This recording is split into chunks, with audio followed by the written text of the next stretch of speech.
Okay, so want to dissect a campaign speech that's got everyone talking. Buckle up, because today's deep dive takes us straight into the whirlwind that is a Donald Trump rally. We're dissecting a recent speech just weeks away from the election to understand what's really going on beneath the surface. And it's a fascinating time, isn't it? You'd expect carefully crafted closing arguments at this point, but this speech took a detour, to say the least. To put it mildly, he chose Latrobe, Pennsylvania, hometown of golfing legend Arnold Palmer, as his stage. Now, local heroes are common ground in politics, but Trump's tribute was, well, let's just say it went in a direction I wasn't expecting. See, what's fascinating here is how this seemingly off-topic tribute might actually play into a larger strategy. Remember, Trump excels at positioning himself as a man of the people, and who embodies that ideal more than a sports legend like Arnold Palmer? Okay, I see where you're going with this. But then he goes on to spend a good chunk of time discussing Palmer's physique, even making a comment some might consider a little colorful, not exactly standard political fare right. Exactly. It's a calculated risk, deliberately blurring the lines between folksy charm and something more attention-grabbing. Think about it. In a world saturated with political sound bites, wouldn't something unexpected make you more likely to stop and listen? That's a good point. It's like he's trying to cut through the noise with something completely out of left field.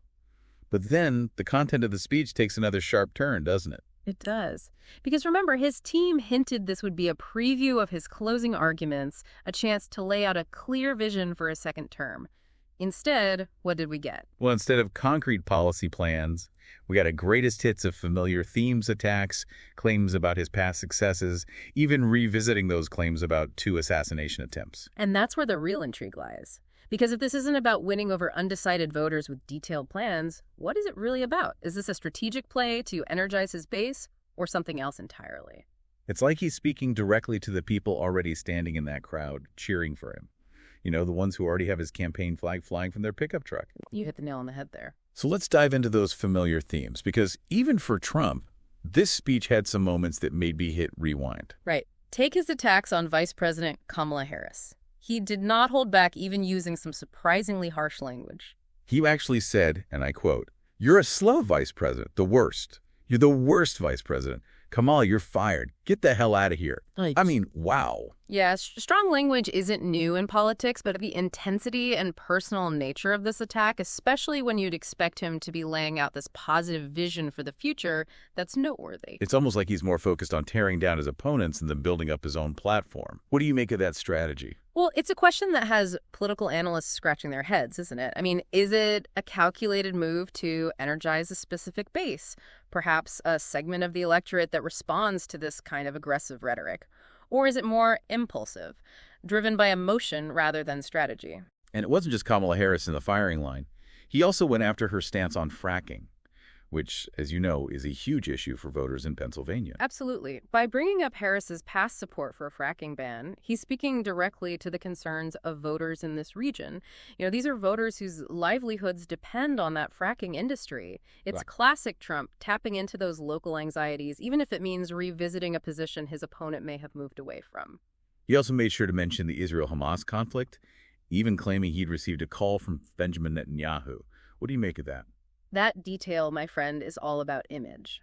This plays into a recurring theme with Trump, this portrayal of himself as a strong leader on the world stage.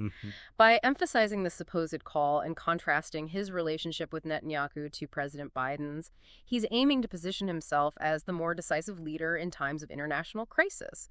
It's a powerful image to project, especially for voters concerned about global stability. It is interesting, though, that he didn't actually offer any concrete solutions or policy proposals related to the conflict. It was more about the image, like you said. Precisely. It's about perception rather than substance. He's implying he has the experience and the relationships to handle these complex situations without getting bogged down in specifics. And for some voters, that might be enough. So we've got this unconventional tribute to Arnold Palmer, the personal attacks, the familiar refrains about security threats.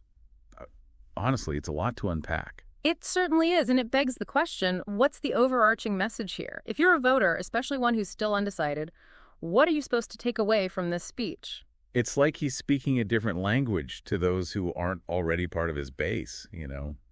What do you think? That's one way to put it. It really makes you wonder, in this deeply divided political landscape, Can a candidate even win by appealing to the middle ground anymore? Yeah, or are we past that? It's the question, isn't it? It's been plaguing, political scientists for years now. And this rally, with its unconventional tactics and focus on energizing the base, it provides a fascinating case study. So if we connect this back to you listening right now, Yeah. what does it all really mean? What are the takeaways from this wild ride of a speech? Well, for one, I think it highlights a potentially significant shift in campaign strategy. We're not seeing this attempt to win over undecided voters with those, detailed policy plans and moderate rhetoric. This approach is all about rallying the base, tapping into existing anxieties, and relying on emotion over substance. Whether it's effective or not, well, that remains to be seen. It makes you think, though, right, how you consume information during an election cycle. Right. Because it's not just about what they're saying, it's also about who they're saying it to. Absolutely. Pay close attention, not just to the messages being broadcasted, but to whom they're targeting those messages. Are they trying to expand their base? Yeah. Or solidify the one they already have? Because that strategy, that choice right there, could tell you a lot more about the future of American politics than any policy speech ever could. And that, my friend, is something worth paying attention to. Absolutely. Food for thought. Yeah. Well, that wraps up our deep dive into this fascinating and some might even say a perplexing campaign speech.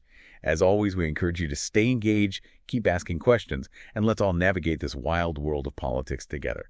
Until next time, thanks for listening.